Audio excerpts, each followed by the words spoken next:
In the last movie, you learned about merging 3ds Max models built in different scales between one scene and another. The problems encountered were few and mostly related to a quick reset of real-world mapping scale. In this movie, you simulate the same problem using FBX files. You will learn that you may encounter additional problems in the process. Most 3D applications today can export to the FBX file format. 3ds Max in turn can import or even link FBX files coming from other applications. The trick is to know how to handle scale differences between these external applications and 3ds Max. It helps to know how external applications export FBX files. If you're in architecture, for example, and use Autodesk Revit, you may find it interesting to know that Revit always exports in feet. This means it doesn't matter how you set up your Revit project, the resulting FBX file will always be exported in feet-based units. This happens even when you opt to use a metric template at startup. Here, I'll keep the model very simple, using a U-shaped wall that has a brick finish.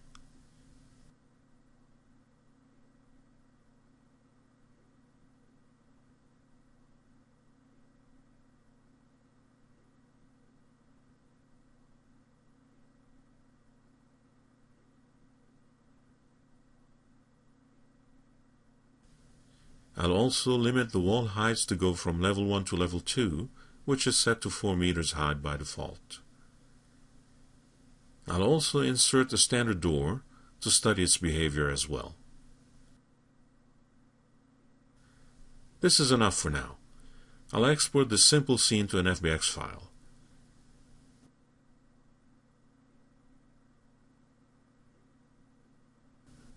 Open or reset 3ds Max and set the system units to inches, which is the default setup. Leave the display units to feet and inches for now. When you try and import the FBX file named walls.fbx you just saw me create in Revit, you'll notice that the incoming file units are indeed in feet, even though you saw me set the Revit scene to metric.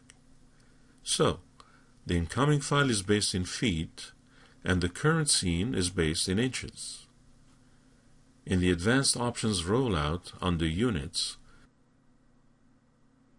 you will notice that a scale factor is needed to make the Revit models behave properly. The scale factor is set to 12 in this case, as there are 12 inches to a foot. Click OK and dismiss the warning about the camera offsets. The imported models appear, and they seem fine at first glance. Open the Slate Material Editor and sample the material from the walls.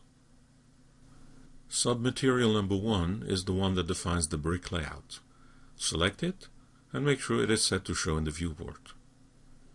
Dismiss the Material Editor for now. The brick size seems to be working properly as well, so for all intent and purposes, you could leave well enough alone. However, if you decide to make changes, you need to learn to overcome a few issues. First, notice what happens when you pick the Scale tool and you select Objects. The scale factor on each and every imported object is set to 1200 instead of the default 100. This is because of the scale factor value of 12 you noticed earlier in the FBX import dialog. Again, if your purpose is just to render the scene as is, then you don't need to do anything. But if you want to bring changes to the geometry or the materials, then you need to work on the models.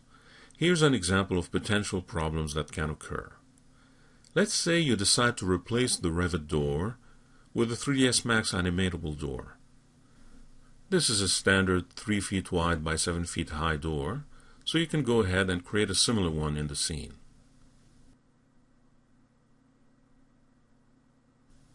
Now select the Revit door and apply a substitute modifier to it, and pick the 3ds Max door as a replacement object. Well, this certainly doesn't look right. You now end up with a door that's 12 times bigger than it needs to be. Delete the substitute modifier. You'll come back to it in a moment. The problem occurred because the transform matrix is different between one door and the other. The scale factors are different. To fix the problem, the scale factor on the Revit door should be set to 100% as well. Of course, if you scale the Revit door down from 1200% to 100%, it becomes too small for this scene. You would then need to scale it back up 12 times at the sub-object level, so that the overall object scale remains at 100%. This can be achieved using the X-form modifier. Add an X-form modifier and access its gizmo level. Right-click the Scale tool and set the gizmo scale to 1200%. The door is back to its proper size. Exit Gizmo mode and notice that the object scale is still at 100%. Try the Substitute modifier again. Other than a slight relocation of the door because of differing pivot points, the scale factor is not an issue anymore. This FBX scaling at import time, affecting global model scale, can also have an impact on texturing. Let's say you want to use a different brick texture for the walls. Go back to the material editor and create a new standard material. For a diffuse color, use the provided brick red JPEG image. As mentioned in the previous movie, this particular brick layout is 40 inches by 40 inches in size in the real world. Set it accordingly using real-world scale, as all Revit models use this mapping technique. Make sure the new material is set to show in the viewport and apply it to one of the walls. Well, this certainly doesn't look right, as the bricks now seem 12 times bigger than they should be. Select the wall with the new material and add a UVW map in box mode and set it to use real-world map size. This doesn't seem to make a difference. Again, this is due to the fact that the wall's transform matrix is compromised. Delete the UVW map modifier. Instead of manually fixing the scale the way you did with the door earlier, there is a utility that will make this task much easier. Verify that the scale of the wall is indeed set to 1200 and then go to the Utility panel. Choose Reset X-Form and then click the Reset Selected button. Visually, nothing happens, but a closer look will show you that the object scale now is set to 100%. This tool automates the manual steps you did earlier. This means that adding a UVW map modifier now fixes the brick size problem. You may have noticed in passing the X-form modifier that the utility added to the modifier stack.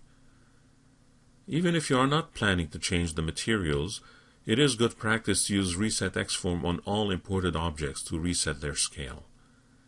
The fact that you can use this utility on multiple selected objects make it quite useful. I will conclude this movie by saying this. When working on architectural projects, I always set my system units to feet. It works well to define the overall scope of most architectural projects.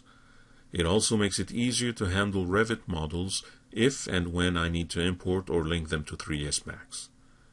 When the transfer between the two applications is one-to-one, you wouldn't need to worry about resetting X-forms or mapping coordinates. If I were to open this file I used earlier, and which I already set to system units in feet, and then decide to import a Revit model into it, such as a detached garage similar to the one we worked on earlier, you will note that the two files have the same base scale, feet, and that the scale factor conversion is set to 1.0. Because the incoming FBX file and the current scene are set with the same base unit in feet,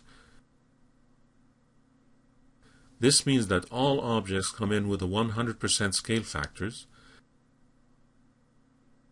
and no resetting of the transform matrix is needed.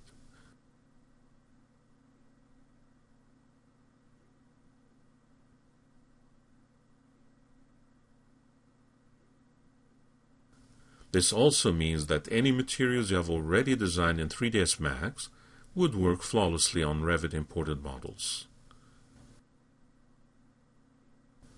While setting your system units to feet obviously makes your work a lot easier, You can still set your display units to any option you favor. This concludes this tutorial on system units, transform matrix, and reset X forms. I hope it helps you understand some of the discrepancies that take place when sharing models between scenes and between 3D applications. I'll be back soon with more tutorials and workflows.